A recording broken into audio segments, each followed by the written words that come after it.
Hey everyone, welcome to episode 300. What is happening?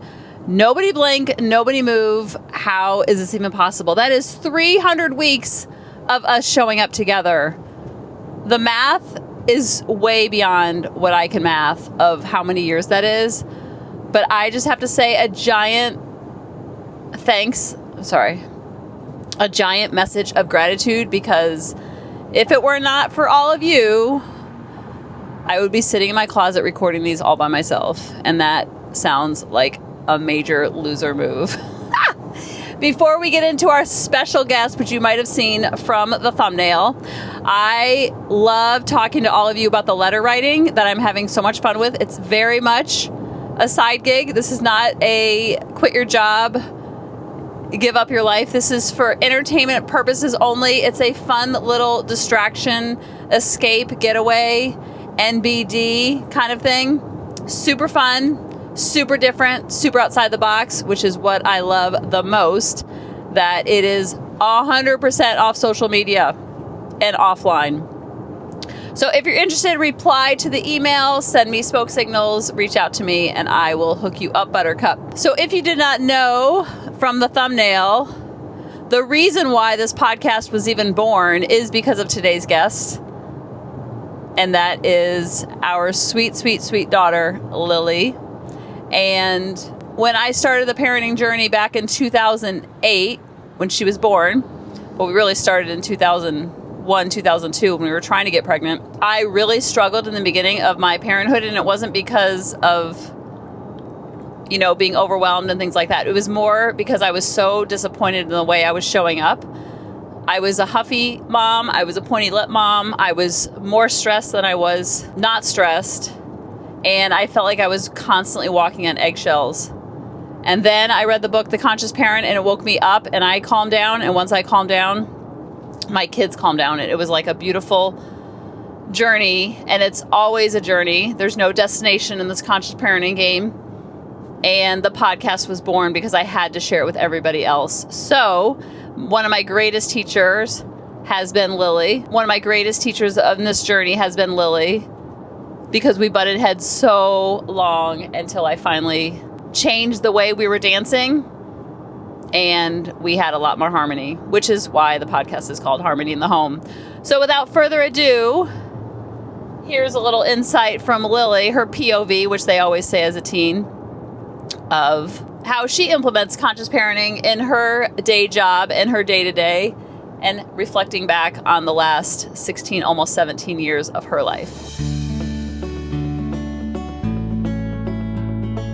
Welcome to the Harmony in the Home podcast. I'm your host, Kelly Hutchison. I'm a counselor, a life coach, and most importantly, an imperfect mom doing this work right along with you. And my goal on our podcast is to go from chaos to calm, feel less frazzled, and have more fun within your four walls to have more harmony in your home.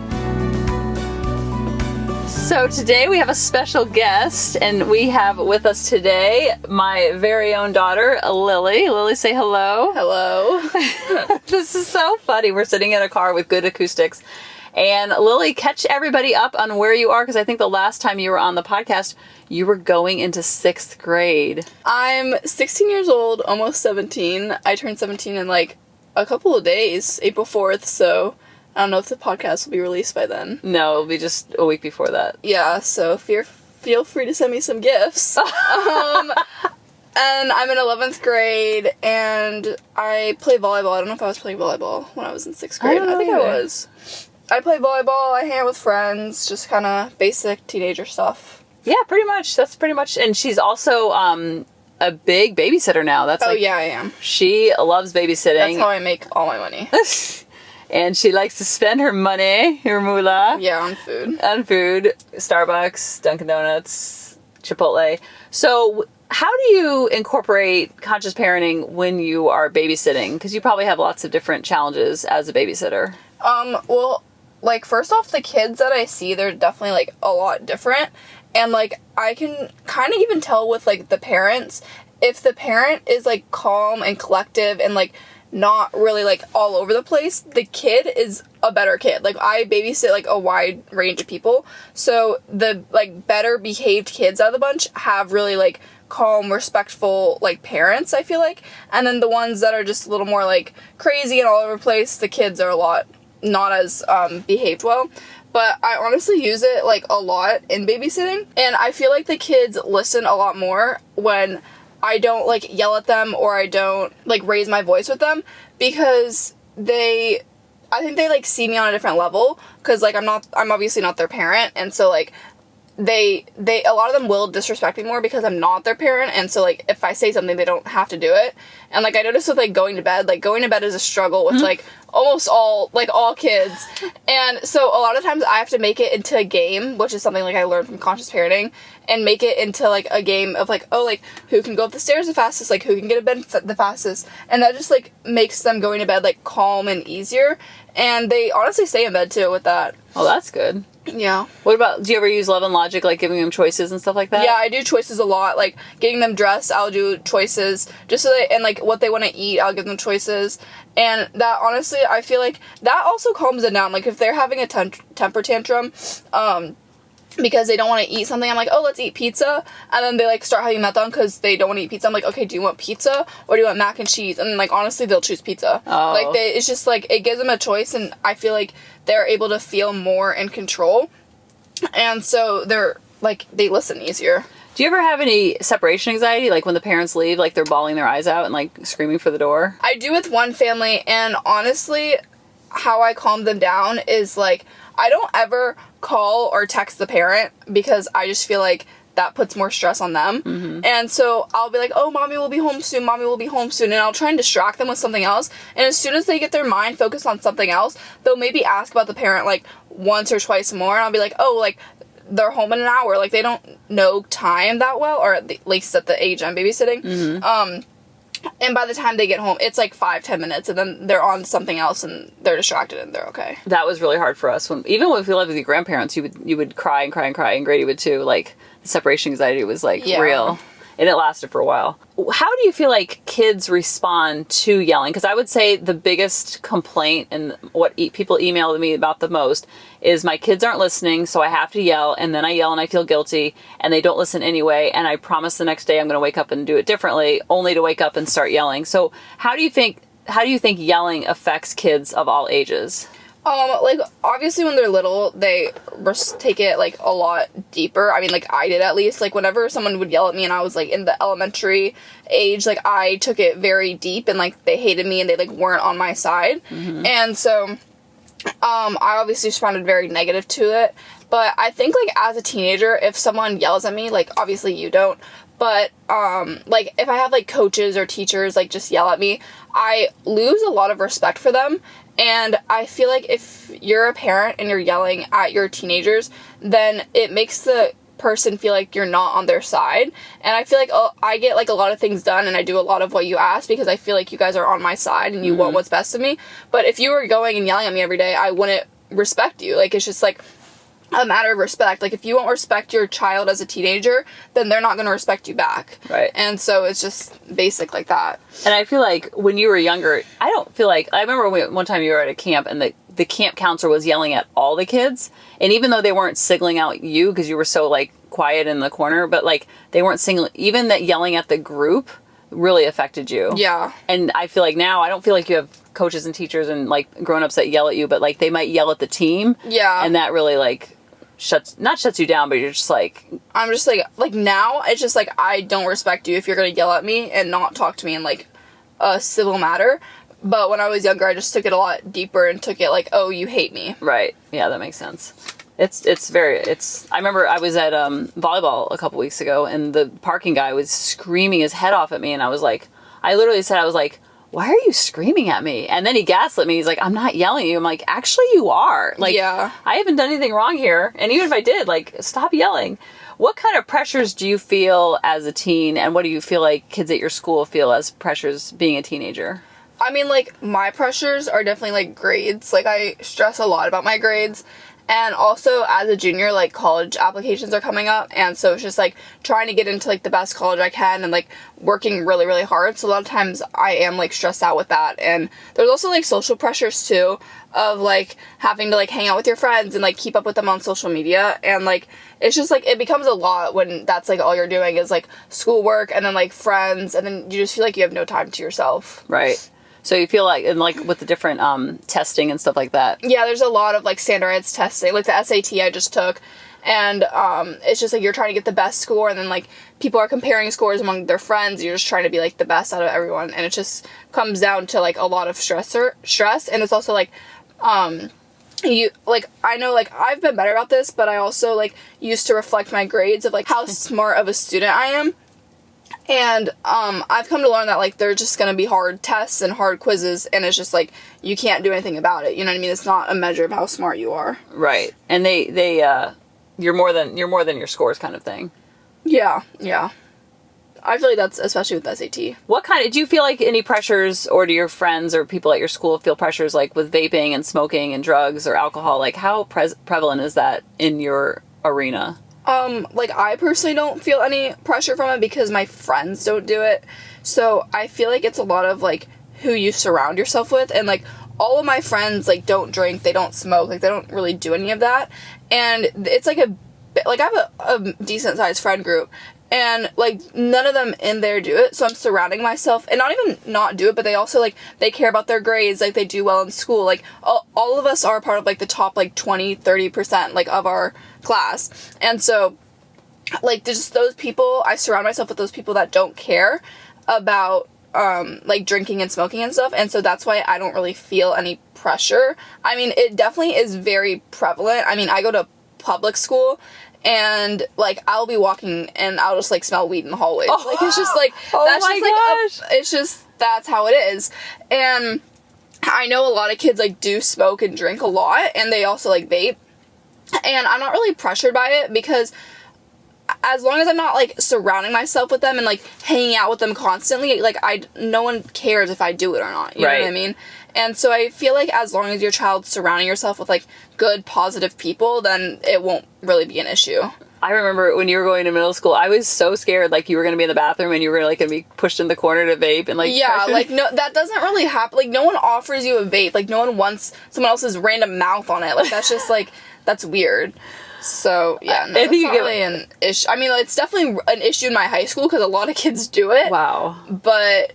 like, not with me, I can't believe you could smell it in the hallway. Like, how did they not get in trouble? No, they do. Like, they get in trouble. They get caught. But... oh, my God. I remember I was in the Reagan era. He was our president, and his wife, Nancy, was just say no to drugs. So I'd practice in the mirror and just say no. And no one ever asked me. Yeah. I was, like, so scared about that. Yeah, no one's asking you. Oh, yeah, that makes sense.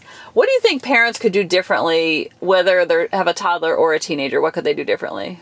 Well, with a toddler, I think, like, obviously just being nicer to them and trying to understand, like, their point of view. And, like, obviously, I feel like when you would take us so many places during the day. Oh, and, like, yeah. Overstress us. And then, like, I would be, like, in a bad mood, and I would be, like, crabby. And then, like, I was, like, stop, and we did stop, and my behavior got better, I feel like. And I don't know if that same went for Grady. But just, like, try and understand, like, their point of view, and also treat them with respect like you would treat anyone with respect. Like, you're not yelling at them. And obviously you need to discipline them because they're toddlers and they're still learning.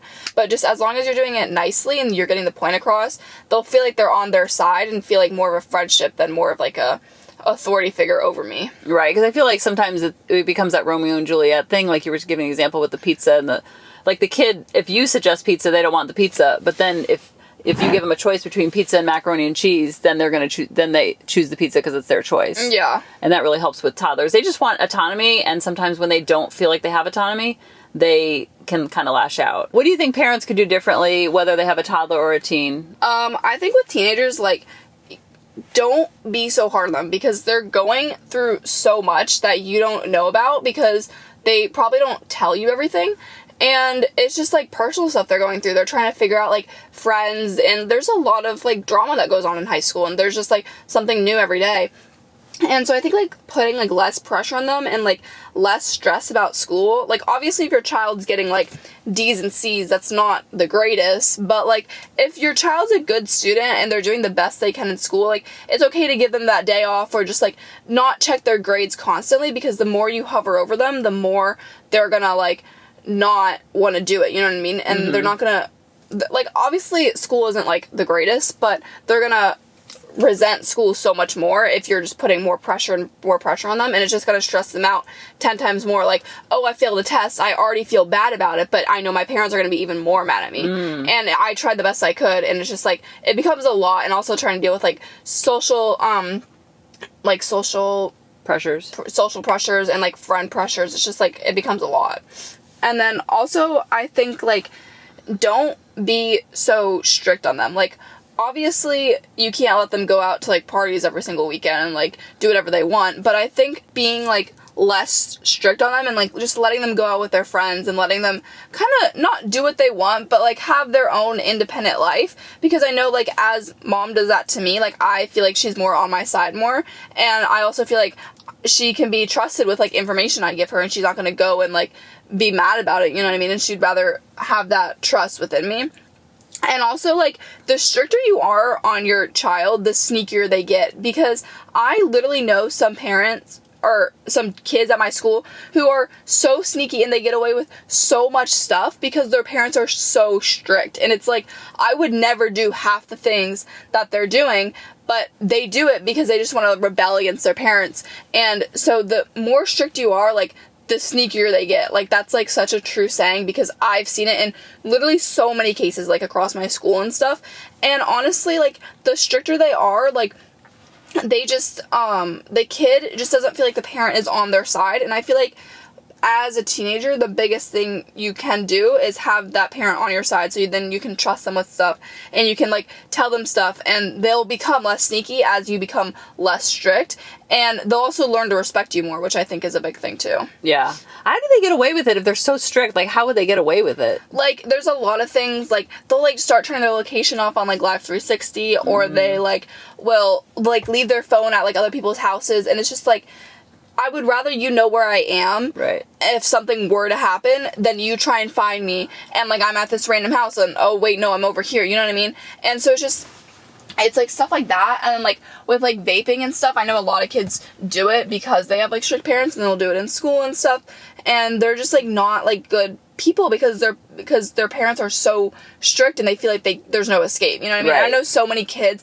that are, like, planning on moving out when they're 18, and, like, just want to, like, leave, and, like, they're going to faraway colleges because they just want to get away from their parents. Oh, jeez. And, like, that like, relationship isn't gonna benefit you in the future, and, like, they're probably gonna rebel even more once they get into, like, college and, like, their life, which is actually, like, a negative effect, because that's when they need to be the most disciplined, and they need to, like, care about themselves the most in order to succeed. Yeah, it's a tricky balance. I always tell the kids and you and everybody, like, this is the first time I've ever parented a 14 and a 16-year-old, so we're all figuring this out together. And I think parents that listen to this podcast, like, just know that you're trying your best, and just listening to this podcast and all that you're doing, you're trying your best. And just, not only you trying your best, but remind yourself that your kids are too. And when you know that, then you both are, like, going towards the same common goal, and you're both shooting for B-. All right, I love you guys, and I'll talk to you next week. Hey mamas, thanks for listening. If you had any ahas, clicks, or those lightning bolt moments while listening, you have to check out my free parenting bootcamp, where we take all of this to the next level, and we try to create even more awakenings for ourselves so that we can connect more with our kids and never yell at them again. You can sign up at www.coachingkelly.com. And if you really want to fill up my love cup, send me an email of what your aha was, what your click was, what was that lightning bolt moment while you were listening. I want nothing more in life than for you to have harmony in your home and to learn how to be an imperfect mom like me, which allows your kids to be imperfect too, each and every day. Thanks for listening.